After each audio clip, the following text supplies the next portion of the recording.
National Security Advisor Jake Sullivan has revealed that he has just met with Xi Jinping in a secret effort to pressure Russia to end the war in Ukraine. Did it result in any progress?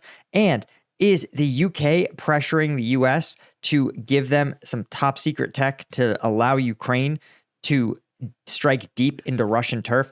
I'm going to cover all of it, and we are going to get into Ukraine's plan to dig into Kursk. It's a lot, but let's talk about it. Okay, let's start here with an absolutely shocking turn of events. Chinese leader Xi Jinping has met with U.S. National Security Advisor Jake Sullivan. Now, one of the things to remember, guys, is that we, the U.S. public, basically saw that Biden's age and possible illnesses have really limited his ability to execute the executive functions of being the president, right? And even he would admit so. He's like, listen, I'm too old. I can't do it for another term. So when you have someone as authoritative as Jake Sullivan, the national security advisor, speaking, Xi Jinping especially, right, who's informed by China's own intelligence services, likely knows that Jake Sullivan is probably one of the final decision makers or speaks effectively with the authority of the president. Again, literally the president, likely too old and frail to do a lot of these kind of international trips. So it makes sense then that Xi Jinping, who normally tries to stay kind of above the fray and only meets with other high-level leaders, is willing to sit across the table, so to speak, from someone like Jake Sullivan. Again, national security advisor is interesting because it is a role that is not formally even part of the cabinet, right? It's the portfolio of a national security advisor is something that literally exists just to give the president someone they can talk to without having to go through the congressional approval process. So this is someone who's a highly trusted confidant and one of the leading figures in national security policy. So what did China get out of it, and why would he have a secret meeting in China? Well, the answer is like all things U.S.-China relations, it's multifaceted, right? There's obviously a part of this that says that, China and the United States are in conflict in a lot of different areas, right? We know on this channel that China is one of the main economic and even military suppliers and allies of Russia. Without Chinese trade, Russia's economy would be in shambles, and Russia's military would be unable to get many of the raw materials it needs to then manufacture its own weapons. So the U.S. has had a real problem with China. And of course, in turn, the failing Chinese economy has been subject to a lot of U.S. sanctions, particularly its financial institutions and some manufacturers. This has increasingly frustrated China. Of course, there's also the conflict over things like fentanyl, where there was recently an agreement reached. But as we know, an agreement with China to stop producing fentanyl or its fentanyl subcomponents isn't worth much more than the paper it's printed on, because China's made these agreements before and then found loopholes or just kind of reneged them whenever they were offended. So it's really hard to make an agreement with China, and that ignores the fact that China's increasingly aggressive behavior in the South China Sea is escalating against U.S. allies. The Chinese government is subsidizing and allowing Chinese manufacturers of automobiles and solar panels to undercut American manufacturers, not because they're more efficient and cheaper necessarily, but because they are simply able to get government subsidies that the U.S. doesn't give its own manufacturers. So this is all of these sort of things. There's Chinese IP theft, where China steals the intellectual property of U.S. companies, and so therefore U.S. companies will spend a bunch of time developing, let's say, a new solar panel or a new type of chip, and then China simply steals the design and manufactures it themselves, meaning that they can do it cheaper because obviously they didn't have to pay for the R&D. They just paid for some hackers to steal IP. So these are huge, multifaceted, big deal issues between the U.S. and China. So when it comes to Ukraine, what exactly emerged from this, right? The two leaders, of course, met in a 3-day trip that Sullivan took, his first trip to China as national security advisor, and he met with a number of senior Chinese officials, including their foreign minister and the senior general of the Central Military Commission. But The most important meeting was Xi Jinping. And what did he emerge from it? Well, it's actually been kind of tough to find the actual statements, which is just classic. They're not on his Twitter. It's really hard to find him quotes of like what exactly did he get out of it. But there's a couple of highlights here that Live UA Map has for us. The first is Sullivan saying, listen, come on, there we go. He talked about the South China Sea and the war in Ukraine. Oh, okay, well, no shit, Sherlock, right? But here's what I thought was most interesting. Sullivan said, we have real differences with China over the war in Ukraine. And this makes sense for a bunch of reasons. The first off, again, a failing Chinese economy needs Russia's business. And because China and Russia share a border, the ability to trade cheaply with Russia is really valuable. In the United States, we have our own inflation issues that we've only now started to get control over.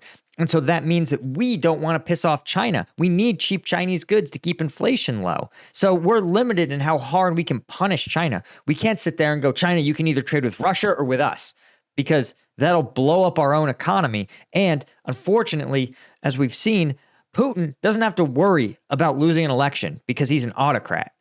But US politicians do. And if they cause another massive inflation spike, every sitting politician is going to be in danger. So the U.S. is limited in how much they can do to leverage China to stop supporting Russia. But China says we need to sell to every person we can. We get discounted Russian oil. We get to sell our goods overseas to another country, right? Increasing, sort of pushing our economy, buoying it upward. And again, this is something where the Chinese government is working tirelessly to stabilize the economic situation. But at least a source of quasi-optimism, China supports a peaceful solution to end the Ukraine war. No shit. This is one of those statements, here we go, that is so benign, it says nothing. Guys, what is a state of non-war? Generally, it's peace. So by definition, ending a war means supporting peace. Like, you can't end a war with a continuation of the war. That just means that's just more war. I don't know what else to tell you. Like, you could end the Ukraine war by starting World War III, I guess. But this is the kind of idiotic take that says that basically this should tell us, guys, if Sullivan had some kind of positive agreement with China, if China and the US were able to see things in some kind of similar way, Sullivan would say it. They would happily sit there and say, listen, we're not as far apart as you think. We support certain things. The fact that the closest they can get is China saying, yeah, when the war ends, it'll be peace. That's as close as we can get, says that they are way far apart, guys, right? And here's the thing. There's actually a lot more stories here. First off, but before we talk about all these other stories, which are crazy in their own right, I want to talk about strike gum. Why? Because if you need to get more stuff done, if you have to figure out a bunch of complex problems, you need all your cognitive abilities, you need all your energy, and you don't need to, don't be Biden. I don't know what else to tell you. And you want to be sharp. You want to be with it. Be more Jake Sullivan, less Joe Biden. You know what I mean? Sorry, that was overly political than I usually get, but we can all admit, dude, whether you like him or you don't like him, the guy's old. Anyway, maybe he needs some strike gum. Maybe I should send him some strike gum. You should get some, right? 90 milligrams caffeine in every piece, 100 milligrams alpha GPC, right? Zero sugar. So there's no sugar crash, right? So if you're somebody who likes energy drinks, let's say you're a new parent, or you're a cop or a firefighter or a nurse or work in the trades, you can't go around your job site with a can of Red Bull or whatever. So just get your strike gum, put it in your pocket. When you need the energy, pull it out, chew a piece. It's mint flavored. So you're not going to taste or smell like cough medicine, which is what every energy drink tastes like, cough medicine. You'll never convince me otherwise. So just pop it in and go. Guys, you want to get the 5-pack. I don't know what else to tell you, right? It's the best way, right, to get the equivalent of 25 energy drinks, by the way, is in the 5-pack. So in a gas station, you have to spend, what, $125 to get 25 energy drinks? Here, it's $25. Order it, keep it around, keep a pack in your office, keep a pack in your truck, keep a pack in your glove box or whatever, or your gym bag, and keep some in the office, right? You can't go wrong. The link is in the description. You should absolutely check it out. It's made in the USA, veteran owned. You can't beat it. Okay, let's talk about some of these other stories. The first is that while Russia's offensive is continuing in Donetsk, and they're still making steady progress, the Ukrainians are pivoting. Most Russian mill bloggers are reporting that there's a lot less fighting, a lot less offensive action taking place by the Ukrainians. And so it seems likely that the Ukrainians have said, listen, we've gotten all this element of surprise that we're going to get. It's now time to hold this territory. What the Ukrainians don't want to have happen is that they push so hard and that they take too many casualties, they burn too much equipment, and they take their limited troops over too large an area, and then they can't hold it. Russians counterattack and push them out of it. So they said, listen, the Russians have brought their reinforcements in.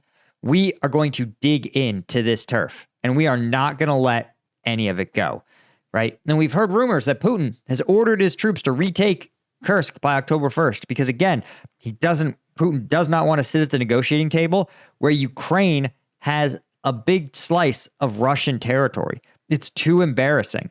So he needs the Ukrainians out. But he doesn't want to give up his offensive in Donetsk.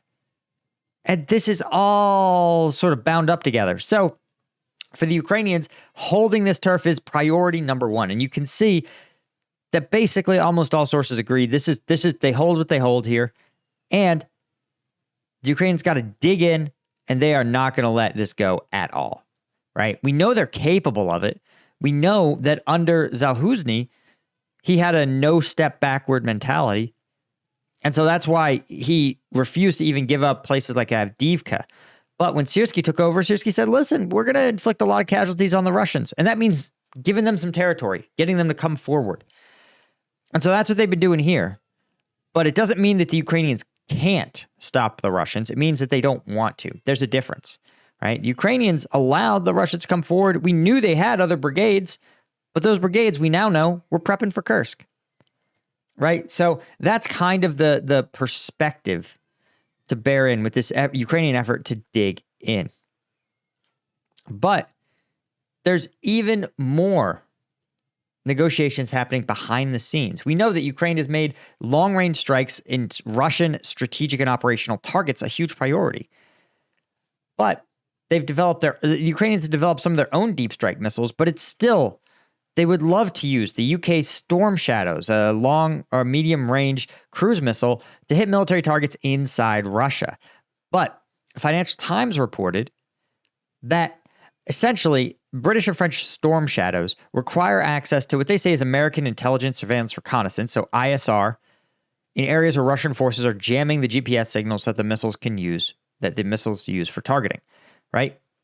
So what happens, what this is sort of code for as I read this, is that the civilian GPS that guides these Storm Shadows normally, the Russians can jam it. But that something in the American arsenal can beat this jammer. The problem is it's classified. And so the British and French said, listen, we know you've got a counter jamming technique, right? It may not be an actual widget. It may not be like something you screw into the Storm Shadows. It may just be a way to launch the Storm Shadows, a way to guide the Storm Shadows without using GPS, or at least without ending with GPS. And so the British and French seem to have gone to the U.S. and said, listen, you've got to ungate this tech. You've got to let us use it so that we can get these Storm Shadows to hit these targets. And the U.S. supposedly has said, nah, we're not letting you use these classified American systems that you need our permission to use.